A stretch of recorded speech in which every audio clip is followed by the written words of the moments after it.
मैंने देखा है कि लोगों के इंटरिम आदेश हो जाते हैं। इस बिहाफ पे हो जाते हैं कि भैया उसने एफिडेविट दे दिया, एक 25/7 एफिडेविट दे दिया और उसका इंटरिम भरण पोषण का आदेश पारित कर दिया गया, ये कह के कि प्रार्थना पत्र की डेट से जब तक फाइनल निस्तारण नहीं हो जाता है तब तक आपको इतना रुपए आपको पर मंथ के हिसाब से पे करना है।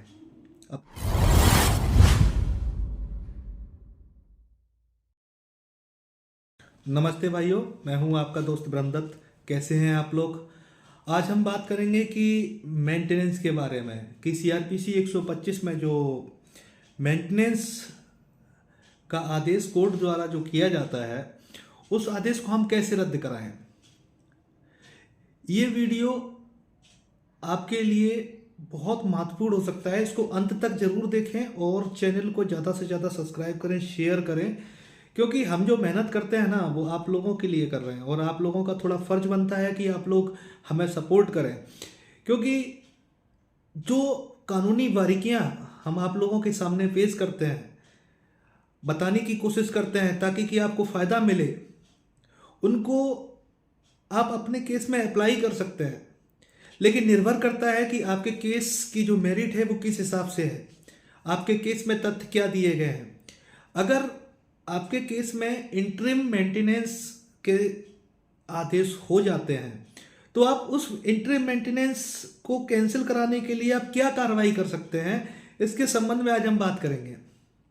अगर आप लोग हमसे संपर्क करना चाहते हैं तो हमारा ये नीचे व्हाट्सएप नंबर डिस्प्ले हो रहा है, इस पर आप संपर्क कर सकते हैं। 300 रुपये 15 मिनट के लिए जनरल टॉक के लिए आप कर सकते हैं। और आप लोगों के सहयोग से मैंने अपनी एक व्यक्तिगत मुहिम चलाई है और जैसा कि मैंने बोला है कि मेंटली तौर पर मैं पुरुषों के पक्ष में पूरी तरीके से उनको न्याय दिलाने के लिए आगे लड़ता रहूँगा। लेकिन यहाँ पे ये बहुत ज़रूरी है कि जो सीआरपीसी 125 का जो इंटरिम मेंटेनेंस है ये पुरुषों के लिए, पतियों के लिए परेशानी का सबक बन जाता है। तो आखिर में इसको कैंसलेशन के लिए क्या करना चाहिए? देखो, सीआरपीसी के तहत में जो इंटरिम का जो आदेश किया जाता है वो इंटरिम आदेश है। इसके लिए हम उसी अदालत में कोई कैंसलेशन का प्रार्थना पत्र नहीं डाल सकते।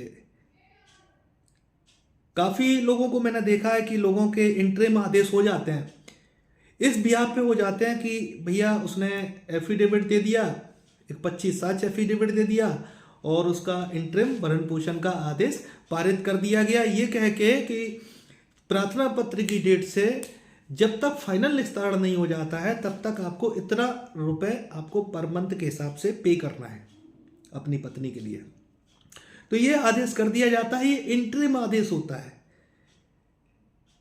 इस आदेश की अपील भी नहीं की जा सकती है, इस आदेश को कैंसलेशन के लिए भी नहीं ले जाया जा सकता है। अगर इस आदेश की अवहेलना हो रही है तो आपकी जो पत्नी है वो सीआरपीसी 125(3) के प्रावधानों के तहत में रिकवरी करने के लिए एक सूट फाइल कर सकती है। लेकिन अगर आपको अपना पक्ष रखना है तो आप कैसे करेंगे? इसको कैंसलेशन के लिए कैसे जाएंगे? देखो, जो मेंटेनेंस सीआरपीसी 125 जो है वो इंटरिम मेंटेनेंस है। मैं बार बार कह रहा हूं, ये इंटरिम मेंटेनेंस है। इसके लिए कोई ऐसा प्रावधान नहीं है कि इसको कैंसिल किया जाए। लेकिन फिर भी फैमिली कोर्ट जो है वो सिविल कोर्ट है, जो फैमिली कोर्ट एक्ट 1984 के अनुसार चलती है। तो ये सिविल प्रोसीडिंग की तरह काम करती है। अब यहाँ पे बात ये आ जाती है कि हमें करना क्या है। आप अगर चाहे तो सीपीसी का यूज करते हुए आप इस आदेश को कैंसलेशन कराने के लिए सीपीसी 151 के तहत में 151 के तहत में आप वहां पे एक एप्लीकेशन मूव कर सकते हैं इसको निरस्त कराने के लिए। दूसरा रास्ता आपके पास सिर्फ ये बचता है कि आप ऑनरेबल हाई कोर्ट में जाएं और सीआरपीसी 482 के तहत में आप इसको चैलेंज कर सकते हैं। लेकिन देखने को आया है कि ऊपर की अदालतें जो हैं वो जब इंटरिम मेंटेनेंस है तो इंटरिम मेंटेनेंस को इतनी जल्दी कैंसिल नहीं करती है, क्योंकि वो समझती है कि पत्नी की रिलायबिलिटी जो है वो पति के ऊपर है और पति की जिम्मेदारी है कि उस भरण पोषण को चुकाया जाए तब तक कि जब तक कि फाइनल डिस्पोजल नहीं हो जाता है। तो अगर आपके केस में अगर इस तरीके की चीज़ें अगर हुई हैं और इंटरिम मेंटेनेंस अगर हो गया है तो आपके पास में सिर्फ एक ही रास्ता बचता है कि आप CPC 151 का यूज करते हुए प्रे कर सकते हैं कि इस आदेश को रद्द किया जाए तब तक कि फाइनल डिस्पोजल ना हो जाए। और इसमें कमियां कैसे देखनी है? अगर ये आदेश किया गया है तो आपको सबसे पहले ये देखना पड़ेगा कि जो रजनीश वर्सेस नेहा का जो एफिडेविट आया है उसमें कौन कौन से तथ्यों का इसने कंसील किया है, कौन कौन से तथ्यों को इसने छिपाया है, तो आपको वो देखना पड़ेगा। कहीं ऐसा तो नहीं है कि मॉडिफिकेशन करके कोई एफिडेविट दाखिल कर दिया गया रजनीश वर्सेस नेहा का, कुछ तथ्यों को छिपाया गया और कोर्ट ने उसको एडमिट कर लिया और आपके खिलाफ में एक पक्षी आदेश पारित कर दिया इंटरिम मेंटेनेंस का। तो अगर इस तरीके की चीज़ें अगर होती हैं तो आप वहीं उसी कोर्ट में एप्लीकेशन मूव कर सकते हैं और इस आदेश को रद्द कराने की प्रे कर सकते हैं, क्योंकि ऑनरेबल सुप्रीम कोर्ट ने ये जो गाइडलाइंस जो जारी की हुई है ये सारी हाई कोर्ट, सारी डिस्ट्रिक्ट कोर्ट के हर अदालत के लिए ये जारी की गई है। तो इनको मानना, अगर न्यायालय गलत तरीके से अगर आदेश इंटरिम का पारित कर देती है और तथ्यों को नकारती है और एफिडेविट में कुछ अगर फॉल्ट है तो आप वहीं पे उसी न्यायालय में प्रार्थना पत्र देते हुए आप इसको कैंसिलेशन के लिए डाल सकते हैं। मैंने देखा कि काफ़ी लोग, कुछ लोग हैं ना, वो ये सोचते हैं कि इंटरिम मेंटेनेंस का आदेश हो गया CRPC में 125(2) के तहत में इंटरिम मेंटेनेंस का आदेश हो गया, अब इसको क्या करें, एक पक्षी आदेश हो गया, अब इसके लिए क्या करें। तो वो लोग क्या करते हैं कि इसको सेटिस्फाइड कराने के लिए CRPC 126(2) में एप्लीकेशन मूव कर देते हैं। 126(2) CRPC जो है ना वो मेंटेनेबल नहीं है इस इंटरिम के लिए। मैं बार बार कह रहा हूं ये इंटरिम ऑर्डर है और इंटरिम ऑर्डर के लिए सिर्फ हमारे पास में एक ही रेमेडी है कि हम ऑनरेबल हाई कोर्ट में CRPC 482 के तहत में या उसी कोर्ट में CPC 151 के तहत में इसकी रेमेडी को यूज कर सकते हैं। अगर आपको पूरी तरीके से ये बातें समझनी है और आपके खिलाफ में अगर इंटरिम का आदेश हुआ है तो आप लोग कमेंट बॉक्स में जरूर बताएं और इस वीडियो को शेयर करें, क्योंकि काफ़ी लोग गलतियां कर देते हैं।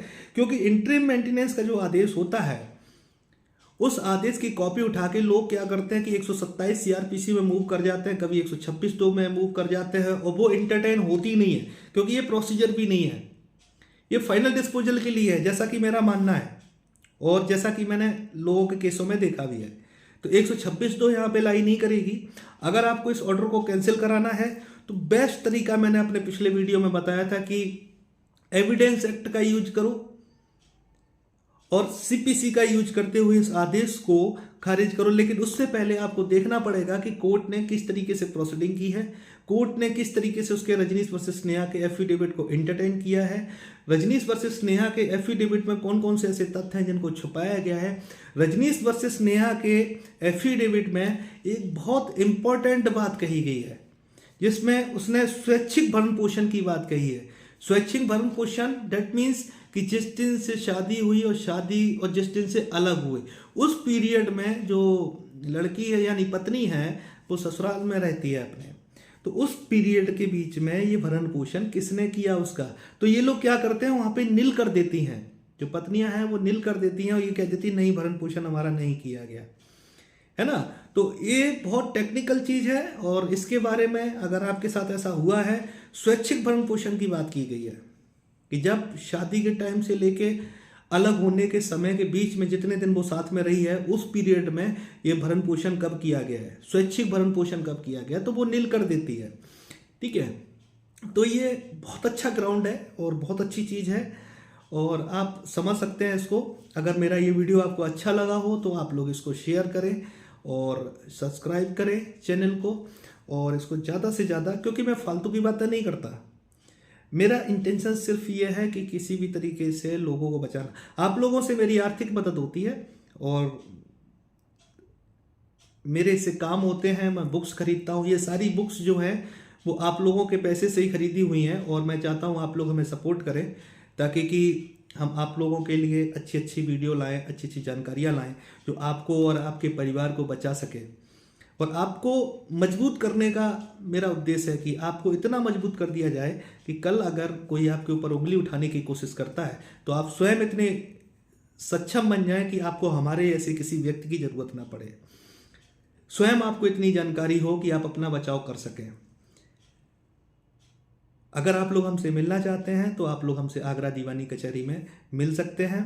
और अगर आप लोगों को कोई समस्या है केस के मेरिट के हिसाब से तो वो आप लोग हमसे व्हाट्सएप में संपर्क कर सकते हैं। व्हाट्सएप में जो हमारी फीस होगी एज ए एडवोकेट वो हम आपसे चार्ज करेंगे और उम्मीद करते हैं कि आप लोग मेरी मदद करेंगे, हम आपकी मदद करेंगे। और आप लोगों के सहारे से ही हमने ये